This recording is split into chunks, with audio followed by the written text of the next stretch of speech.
Oi, meu Mato Grosso do Sul, lindo e cheio de gente bonita. Muito prazer, eu sou a sua comunicadora, Keliana Fernandes, no ar, mais uma vez com o nosso Canal Mulher. Um programa apresentado por mulher, para mulher e para quem gosta e valoriza a mulher.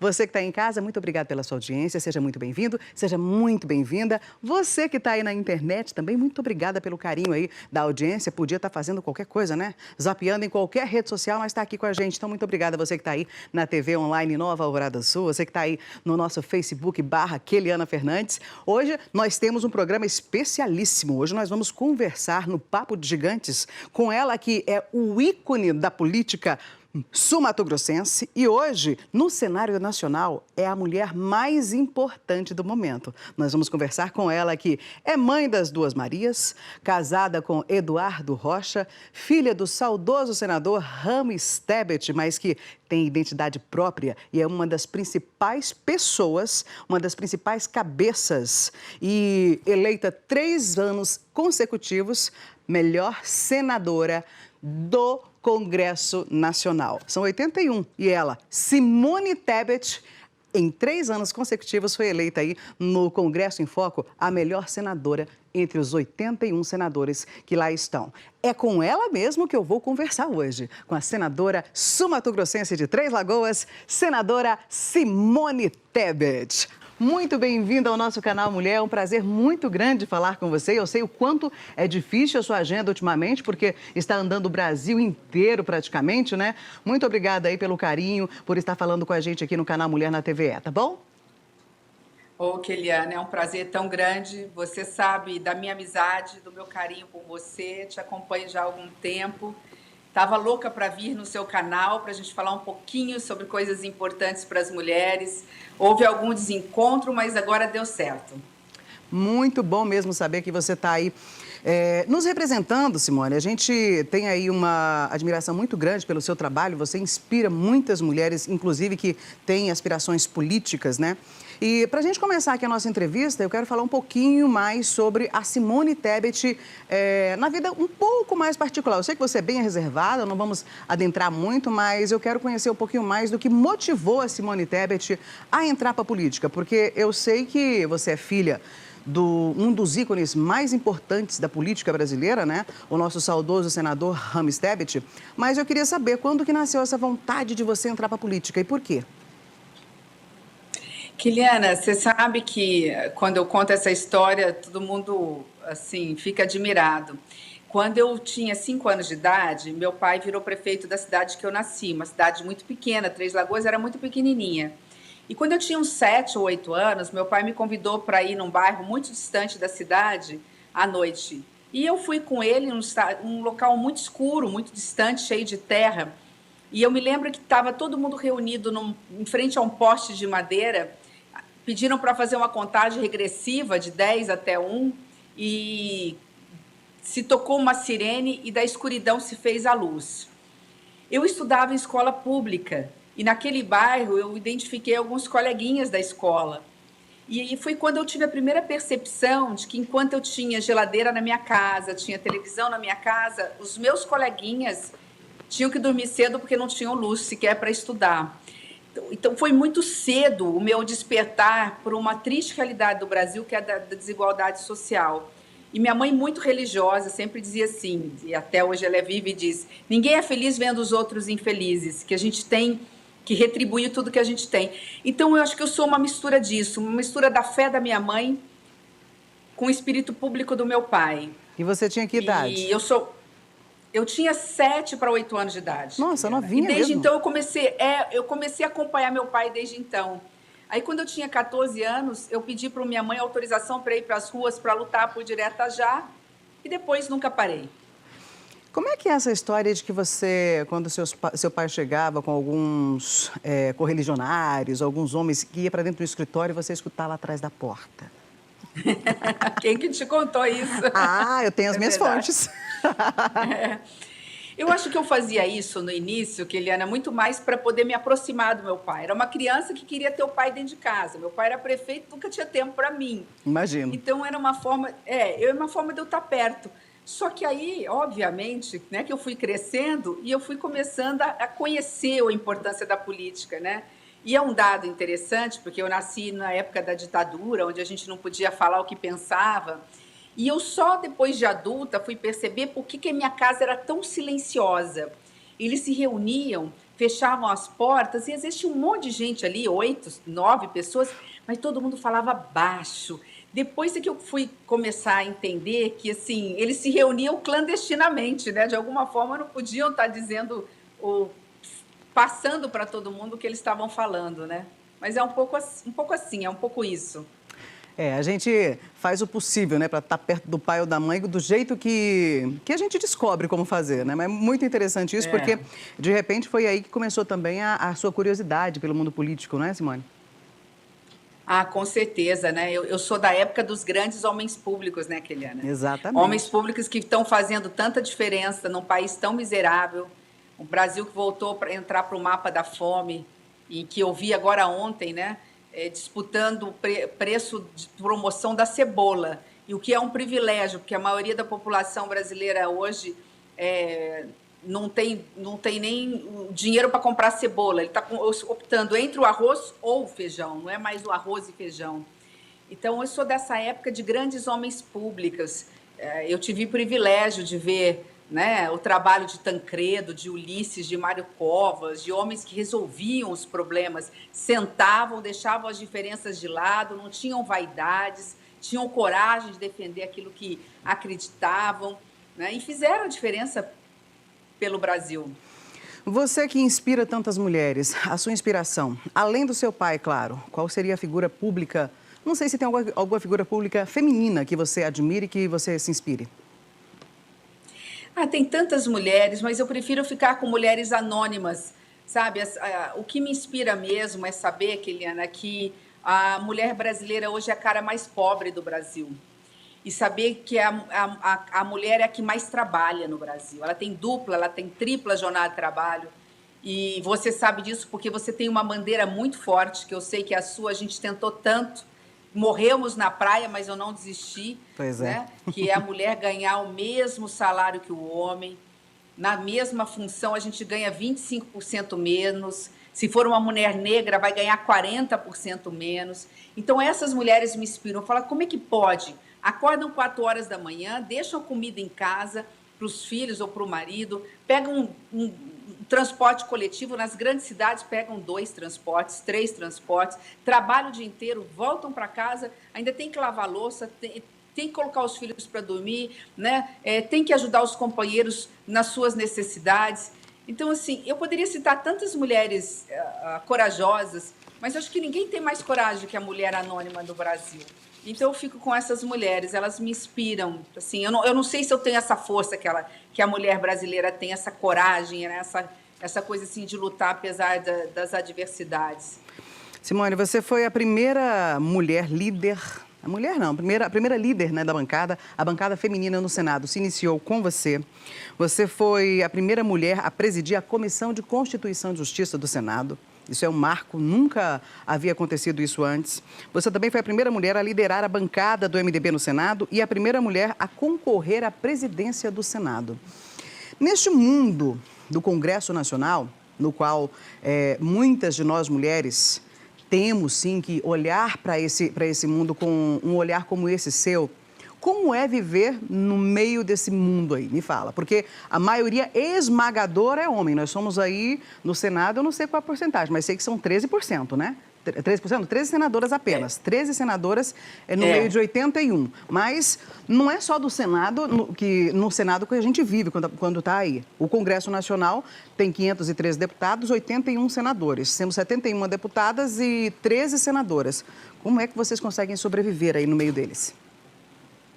Olha, Kiliana, criar forças de onde a gente não tem.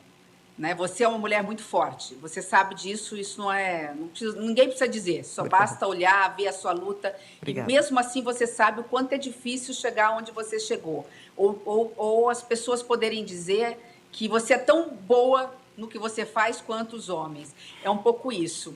A mulher, para se destacar naquilo que ela faz, em qualquer ambiente de trabalho, ela tem que ser melhor para ser considerada igual. infelizmente. E a gente tem que criar coragem onde a gente não tem. A primeira vez que cometeram violência política contra mim, eu fui chorar no banheiro. E demorei muitos anos para poder ter coragem de dizer que eu me acovardei. A segunda vez eu falei, não, eu vou enfrentar. E eu vi que eu fui infeliz. Eu fui para cima, mas eu não consegui. Sabe, aquela coisa travada. Na terceira vez eu dei de dedo, de igual para igual. Falei, nunca mais ninguém vai me humilhar, nunca mais ninguém vai me diminuir, porque eu fui eleita, né, para ser senadora, como todos os senadores também. Então é isso, a mulher vai se tornando mulher, vai se tornando corajosa, vai se empoderando para poder cumprir a sua missão. E, infelizmente, a gente demora um pouquinho para isso, mas eu acho que é por isso também que as mulheres fazem política, para abrir espaços para que outras mulheres possam vir e um dia sentar onde a gente sentou, um dia ser o que nós não conseguimos ser, né? Eu já disse isso uma vez para você. Eu quero um dia estar aposentada, assistindo televisão e vendo a posse da primeira mulher presidente do Congresso Nacional. E eu vou dizer o seguinte, ela está lá porque um dia, de alguma forma, eu abri a porta tendo coragem de ser a primeira mulher candidata à presidência do Congresso Nacional. Não, eu fiquei muito orgulhosa mesmo em saber que eu participei também da sua eleição, né? Em 2014, a gente fez um trabalho juntas que foi muito bonito lá na região sul do estado e para mim foi motivo de muito orgulho. Aliás, é um motivo de muito orgulho ver hoje você como pré-candidata à presidência da República. Vamos entrar nesse assunto agora. Qual que é a sua maior bandeira para a presidência da República? E como está sendo a aceitação da sua candidatura, que eu sei que você está andando aí o estado inteiro? Kiliana, não tem como ser diferente. Eu sou a única pré-candidata mulher de um grande partido. Num Brasil de tantos retrocessos, que voltou para trás no tempo, que está tendo que conviver com a inflação, está comendo o salário do trabalhador, metade do salário está indo para comida, que tem 27 milhões de miseráveis, grande parte deles fazendo uma refeição ou duas por dia, dormindo com fome todos os dias. Não dá para não falar de social. A maior bandeira é erradicar a miséria e diminuir a pobreza, garantindo o máximo possível a diminuição da desigualdade social. Isso se faz, de um lado, sim, com a transferência de renda permanente de R$600, não de 400, e é possível, porque se deixar dinheiro sobrando lá, eles jogam para o orçamento secreto, para coisa que não deve. Então, pegar essas famílias que estão passando fome e dar transferência de renda permanente com porta de saída, ou seja, qualificando o jovem, a mulher e o trabalhador para ser inserido no mercado de trabalho e abrir vaga para outras famílias carentes. Paralelo a isso, são 3 propostas assim, muito claras. Paralelo a isso, fazer a reforma que tem que ser feita tributária, que é aquela que vai desburocratizar para que as empresas, o comércio, o micro, o pequeno empreendedor, o agronegócio, o setor agroindustrial possa gerar mais emprego e renda, que o Brasil precisa de emprego. É disso que o Brasil precisa. E, por fim, fazer o dever de casa que há 20 anos entra governo, sai governo, ninguém faz. Porque não dá voto, aliás, tira voto, que é garantir que cada brasileiro seja cidadão através da educação. E não leva-se 20 anos para você mudar uma geração.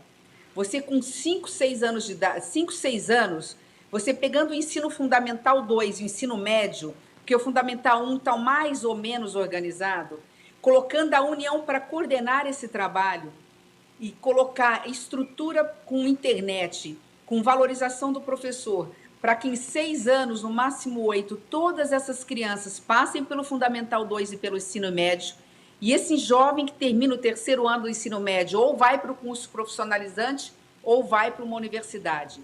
Acabou. Você transforma a cidade, ninguém mais vai comprar voto, a população vai votar com consciência e nós vamos ter políticos decentes, sérios, honestos, trabalhando pelas pessoas. Isso é verdade, Simone. Eu sempre que eu participo de alguma campanha política, eu sempre questiono por que foram retiradas algumas disciplinas importantes da época em que a gente estudava, por exemplo, como educação moral e cívica, organizações sociais e políticas brasileiras. Por que mudou tanto a educação em nosso país? Porque a gente percebe que as pessoas não se interessam por política, mas muito por falta de conhecimento.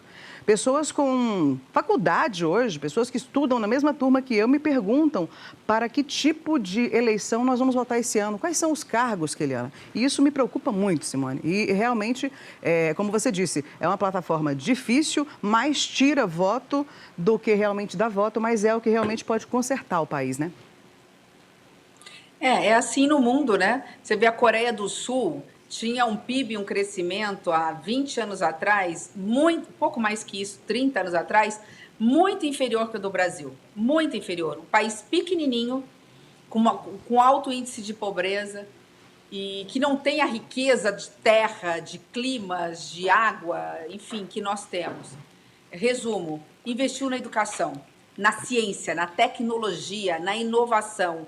Hoje é uma grande potência mundial. Você tem uma qualidade de vida das pessoas que não dá nem para comparar com a do Brasil. Mas fizeram o dever de casa. Estamos de volta com o nosso canal Mulher e hoje no Papo de Gigantes eu estou conversando com nada mais, nada menos do que a mulher do momento no cenário político do Brasil, senadora Simone Tebet. Senadora, continuando aqui o nosso papo, responde para mim a última pergunta. Qual é o maior feito da senadora Simone Tebet? Aquele que lhe dá aí muito orgulho de dizer, não, realmente eu fiz a diferença no Brasil. Olha, Keliana, minha vida é tão longa, 20 anos de mandato, fica até difícil lembrar, mas eu vou falar aquilo que é do meu coração, né? O momento que eu fui prefeita de Três Lagoas, que eu pude estar ao lado da dor das pessoas, do sofrimento das pessoas, nada me dava mais prazer de ver as mulheres cheias de filhos, numa solenidade, com o olhar, sabe, assim, apagado, e depois que recebi a chave da casa própria, via que assim o olhar se iluminar. Tudo mudava na vida, e tudo muda na vida de uma mulher que tem a casa própria. Ela sai do ciclo de violência, onde ela apanha e não pode sair de casa porque ela não tem para onde ir para os seus filhos, e ela passa a ter o conforto de ter uma casa. Eu falo que é a porta de entrada da cidadania. Ali ela passa a ter banheiro, que é uma coisa tão simples para a maioria das pessoas, nem se dão conta disso, né? Elas passam a ter água encanada. Elas não precisam escolher no final do mês entre pagar o aluguel ou colocar comida na mesa. Então, acho que isso, assim, e esse final de semana foi muito expressivo. Eu estava na minha cidade, em Três Lagoas, no maior evento de pesca esportiva do Brasil, e a Sandra, que vende gelo, ela estava ali, ela me deu um abraço, ela falou, você não se lembra de mim? E eu lembrava dela, ela falou, um dia eu te procurei com 4 filhos, a minha filha de 5 meses está aqui, agora ela tem 18 anos, alguma coisa assim. Eu fui porque meu ex-companheiro incendiou a casa que eu morava de aluguel, eu estava sem comer, não tinha arroz para comer e não tinha para onde ir. Você me colocou temporariamente num local e falou, a próxima casa é sua. E até hoje eu tenho a casa, eu criei os meus filhos, hoje meus filhos estão estudando, hoje eu tenho para onde voltar porque eu tenho uma casa própria.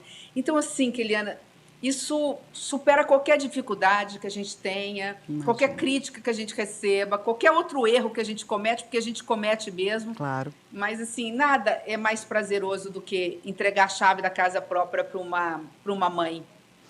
Como nós mulheres somos tão subjugadas, né, Simone?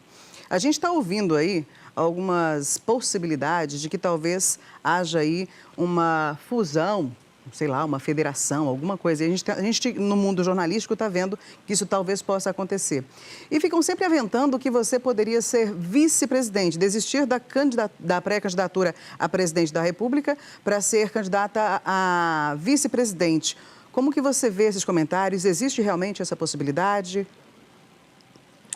Keliana, não existe essa possibilidade e não é por nada. Eu já fui vice-governadora, não é demérito nenhum alguém ser vice. O problema é quando olham para você e querem que você seja vice por você ser mulher. Então, eu disse o seguinte, chega da mulher ser coadjuvante ou figurino. A mulher tem que ser protagonista da sua própria história. Para dizer que tem no santinho alguém que usa saia ou passa batom, não contem comigo para isso, que seria um desserviço para a mulher brasileira. Eu sou a única pré-candidata que tem tempo de rádio e televisão para falar para o Brasil que está sofrendo, que está chorando, que está sangrando, que Brasil nós, mulheres, queremos para os nossos filhos, para os nossos netos, para os nossos pais, para os nossos companheiros. Então, se eu estiver pontuando mais ou menos igual aos outros candidatos da terceira via, por que sou eu que tenho que abrir mão de vice? Eu vou estar no palanque dessa terceira via, mas não como vice. Até porque você não posso dizer a mais preparada, para não parecer que eu estou puxando sardinha para o lado das mulheres, mas eu adoro isso, né? Mas para mim é realmente a pessoa mais preparada aí da terceira via para poder assumir uma candidatura de cabeça de chapa. Você sabe que eu penso assim e penso que as mulheres e os homens que também entendem de política sabem a diferença que você fez. Você hoje é uma das 100 cabeças no Congresso Nacional, uma das 100 pessoas mais importantes, né? Então, e à frente aí de muitos homens, inclusive, que são aventados aí como possíveis candidatos a presidente da República, né? Então, eu concordo com você. Acho que você está na linha certa. Fique. Se me permitir, Keliana, assim, para puxar sardinha para a brasa das mulheres sul-mato-grossenses, por os últimos 3 anos, eu fui escolhida entre todos os 81 senadores, o melhor senador, o senador é um só, né, do Congresso Nacional, do Senado Federal, por 3 anos consecutivos, na maior premiação, que é o Congresso em Foco. Então, assim, acho que é um orgulho também para as mulheres e para o Mato Grosso do Sul. Mas é porque, assim, eu supro qualquer deficiência com muito estudo. O que eu não sei, eu corro atrás. Eu acho que isso é importante passar para quem está nos vendo, né? Falar, mas é porque a Simone, porque estudou no Rio, porque era filho de político, eu não jamais vou ser assim. Não. Eu era tímida, eu nunca fui líder de turma, eu sempre fui de estudar muito para entender as coisas, porque eu tenho as dificuldades que todo mundo tem, né? E superei as dificuldades com muita luta. Então, assim, quero que todo mundo me enxergue como alguém que é igualzinho a todas as mulheres, com todas as dificuldades. Eu não nasci com uma cabeça privilegiada, eu tive que aprender a falar, eu tive que aprender a me expressar, eu tive que aprender a acabar com a minha timidez. Então, se eu pude, todo mundo pode, todas as mulheres podem. E não deixem nunca um homem dizer que isso não é verdade. Porque a pior forma... A porta de entrada da violência contra a mulher, ela não é a física, ela é a psicológica. Você não é inteligente, você não dá conta, você não serve para esse cargo, é isso que sempre dizem. E isso a gente vai internalizando essas frases e vai acreditando nessas mentiras. Não acreditem, né? Qualquer uma é capaz de chegar onde quiser. É preciso esforço? É preciso muito suor? O Brasil é um Brasil ainda que discrimina as mulheres, mas eu tenho visto uma verdadeira revolução nos 8 anos. Não é à toa que o programa da Keliana é famoso. Pela competência dela, mas as mulheres buscam isso. As mulheres veem no seu programa a oportunidade de se enxergar, e de enxergar poderosas, de se enxergarem capazes. E é essa rede de mulheres nas redes sociais, nos veículos de comunicação, falando o tempo todo da capacidade da mulher, é que está mudando, eu digo que o destino de todas nós. Eu gostei muito de um projeto que você parece que está apresentando aí, que destina aí 30% das vagas dos diretórios estaduais executivos de partidos para as mulheres, porque a gente que vive no mundo da política, né, Simone? A gente sabe que, infelizmente, a maioria dos diretórios, eles são formados aí por diretórios masculinos quase que 100%. E quem decide quem vai ser candidato ou quem vai ser candidata a algum cargo é o diretório estadual ou municipal, dependendo do cargo que for ser disputado nas eleições. Como é que está o andamento desse projeto? Fala pra gente. Pois é, o MDB já aceitou essa regra no TSE, mesmo sem lei. Então, no MDB, em um outro partido, a gente já consegue, mas ainda não é lei, está parado, eles não querem avançar. Esse ano eu tentei no mês da mulher, mas os líderes tiraram. Porque aí que está o pulo do gato. Não é que mulher não vota em mulher. Não é que homem não vota em mulher. É que os diretórios não escolhem mulheres fortes, mulheres que gostam de política ou que sejam líderes de bairro, professoras, profissionais liberais, né? Mulheres que têm visibilidade, eles não escolhem para ser candidatas a vereadoras, a deputadas estaduais. Eles escolhem mulheres que têm pouco voto para servir de escada. Exato. Se você não escolhe mulheres competentes, as pessoas não votam.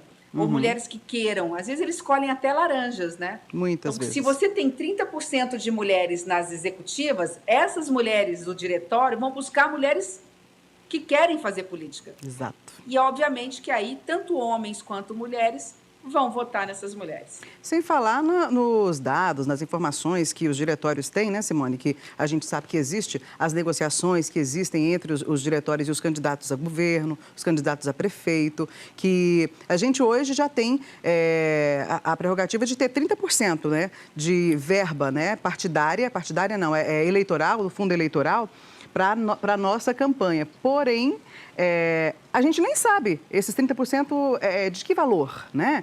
Qual é o montante que a gente vai ter esse 30%? Até hoje, inclusive atualmente, é difícil para nós mulheres sabermos.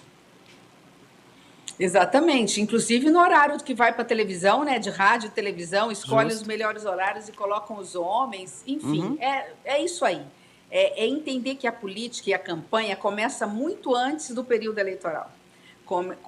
Ela começa lá nos diretórios, na pré-campanha, escolhendo candidatas, vendo quanto que cada mulher, cada homem vai ter do fundo para colocar uma gasolina no carro para poder pedir voto, né? Qual o espaço que ela vai ter no palanque para falar, qual é o espaço e horário que ela vai ter de rádio e de televisão. Então, se você tiver mulher dentro da executiva, falar, opa, peraí, e as mulheres, em que espaço vão ficar? Porque ninguém vota em quem não conhece. E a gente precisa se apresentar ao Brasil. Exato. A gente só pode se apresentar ao Brasil através dos programas partidários e eleitorais. Exatamente. Não tem outra forma de a gente divulgar. Simone, para a gente encerrar, eu quero só saber mais uma coisa a respeito de você. Mas aí já é Simone mamãe, Simone mulher. O que você faz, como você faz? Agora há pouco, a Juliana Monteiro chegou lá no camarim e eu estava com a Pietra almoçando. A Pietra, a minha filhinha de 5 anos. Ela estava almoçando lá no camarim e a Juliana chegou já falando, olha só, a vida da mulher brasileira. Chegou mostrando isso. A minha vida, que não tem um mandato ainda, já é bem corrida. A Pietra tem que almoçar comigo, às vezes, aqui no camarim. Como é que é a vida da Simone Tebet? O que você faz nas suas horas vagas? Eu fiquei sabendo que você, inclusive, tenta assistir algumas séries, mas não tem muita paciência ou não tem muito tempo e fica pulando os episódios, é verdade? É verdade. Ai, meu Deus, que eu quero saber quem... Agora eu quero saber quem aqui da minha casa ou do meu gabinete que contou essa história, mas é verdade. Corta o meu pescoço e não de quem foi. Eu sou impaciente por natureza. Eu sou impaciente por natureza, mas assim, com exceção de documentários que você tem que parar e prestar atenção, quando tem aquelas séries de uma temporada só, porque se tiver mais de uma temporada eu não dou conta de assistir. E que eu pego, às vezes eu tenho um final de semana e todo final de semana a gente tem compromisso no meio do caminho. Então, o que eu faço? Eu vou pulando, eu vou acelerando, eu assisto uma média de 3 episódios em um, mas não conta para ninguém isso não, tá? Ah, imagina. Imagina. Mas eu adoro cinema, eu adoro música, eu adoro cinema, eu adoro ler e adoro a minha casa. Eu falo que domingo é o momento que eu preciso recarregar as energias, porque a gente trabalha de segunda a sábado à noite. Chega no domingo... Eu quero estar com as minhas filhas, visitando a minha mãe, que já está com idade. Eu sou muito caseira, eu não tenho vida social, a gente tem que abrir mão de algumas coisas. Mas não me arrependo dos casamentos que eu não fui, das festas de aniversário que eu não pude estar presente, dos amigos, porque eu tenho obrigação, é minha obrigação como senadora, mesmo como prefeita, né? Me doar 100%, porque se não for assim, a gente não dá conta de fazer. Alguma das suas Marias pretende seguir a tua trajetória ou não? São avessas à política? Não, eu falo para minhas filhas, elas podem ser o que elas quiserem na vida, mas não quero. É muito sofrido. As pessoas não têm ideia, ainda mais no mundo de rede social, as pessoas inventam, elas cometem crime contra a sua honra. Elas se sentem no direito, na tela anônima de uma rede social, de xingar, falar coisa que você não fez. Olha, o amor que eu tenho pelas minhas filhas, eu falo assim, vocês podem ser o que vocês quiserem. Já tem 2 gerações da minha família fazendo política, tá bom, vocês vão fazer política de outra forma. Mas eu sempre ensinei minhas filhas exatamente o que eu aprendi com a minha mãe. Ninguém é feliz vendo a miséria e a tristeza dos outros. Então, eu falo para minhas filhas, sejam cristãs, seja qual religião que vocês tiverem, qual profissão vocês queiram adotar. Pensem que tudo que vocês fizerem não é apenas para vocês, é para compartilhar. É para isso que eu acredito que nós estamos nesse mundo, independente, repito, da religião que cada um tem. né? Essa evolução nossa significa espiritual, significa fazer algo não só para nós, mas principalmente para todos. Então é isso que eu quero para o Brasil, um Brasil que seja de todos e de todas especialmente. Se tiver algum assunto, Simone, que eu não abordei aqui, você fica à vontade para você encerrar agora e falar sobre ele, tá bom? Quero agradecer imensamente o carinho, você sabe o quanto eu te quero bem. Continue, tá? Minha palavra final é só de agradecimento a Mato Grosso do Sul, pedir desculpas pelas ausências, desculpa muitas vezes pelos equívocos, mas no Senado Federal, nesses 7 anos, procurei sempre, na hora que votava um projeto, eu sempre faço a seguinte pergunta: é bom para Mato Grosso do Sul? Então é bom para o Brasil, eu vou votar. É claro que na política de hoje, polarizada, a gente não agrada a todo mundo, mas tudo que fiz com a melhor da boa intenção, buscando servir as pessoas. E que você tenha todo o sucesso no seu programa, que eu sei que já é um sucesso, e espero em breve poder voltar. Quem sabe já depois da eleição, para a gente falar de como foi a trajetória nesse período eleitoral que temos pela frente. Fiquem todos com Deus. Vou esperar, hein? Vou cobrar independente de você sendo eleito ou não. Se for eleito, eu sei que vai ser um pouco mais difícil, mas eu vou cobrar do mesmo jeito. Vai ser um prazer estar aqui, Kiliana, Simone, sempre. Olha, um grande beijo, obrigada pelo carinho, obrigada por estar com a gente aqui. E força, mulher, força que você inspira realmente milhares de mulheres no Brasil inteiro, inclusive a mim, tá? Obrigada, querida. Fiquem com Deus. Tchauzinho. A gente se fala, galera. Beijo. Amanhã tem mais.